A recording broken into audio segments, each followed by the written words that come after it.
দর্শক, আজ দ্বিতীয় দিনের মতো মারুফ হাসান মাসুম ফাউন্ডেশনের পক্ষ থেকে যে ইফতার বিতরণ কর্মসূচি রয়েছে সেই দিনের আজ দ্বিতীয় দিন।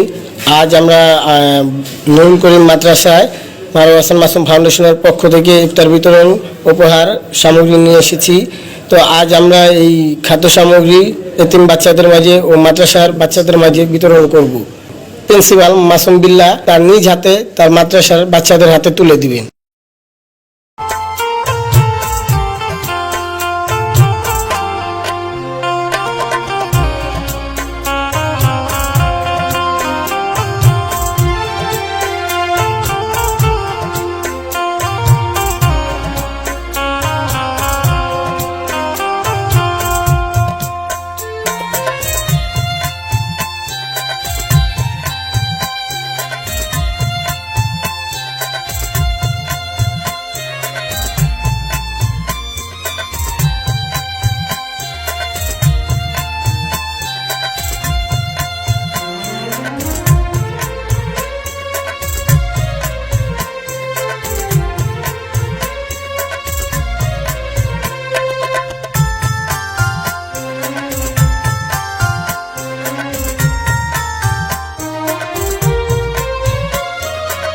এখন আমাদের মাঝে তার কিছু কথা বলবেন যে নুরুল করিম মাদ্রাসার প্রিন্সিপাল জনাব মুফতি মাসুম বিল্লাহ ভাই।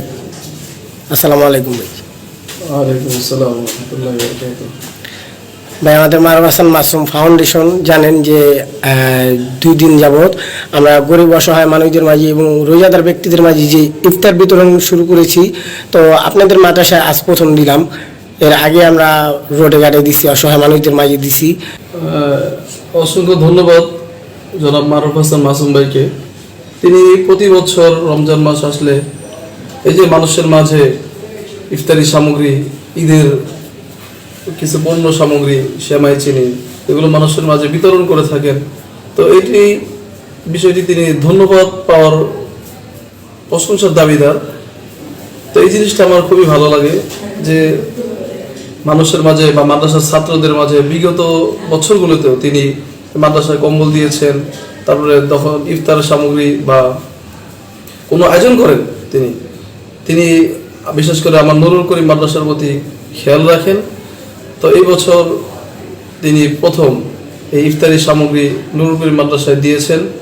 তো এই জন্য মাদ্রাসার পক্ষ থেকে আমি আন্তরিকভাবে তাকে ধন্যবাদ জানাই। আর মারুফ হাসান মাসুম ভাইয়ের এই সংগঠন আরও এগিয়ে যাক, মানুষের কল্যাণে, জনগণের কল্যাণে, মসজিদ এবং মাদ্রাসার কল্যাণে তিনি আরও যেন কাজ করতে পারে আমি অন্তরের অন্তঃস্থল থেকে দোয়া করি। তার সংগঠন এগিয়ে যাক, মারুফ হাসান মাসুম ভাই এগিয়ে যাক, এই বলে আমি আমার বক্তব্য শেষ করছি। আসসালামু আলাইকুম। ধন্যবাদ মাসুম ভাই আপনাকে।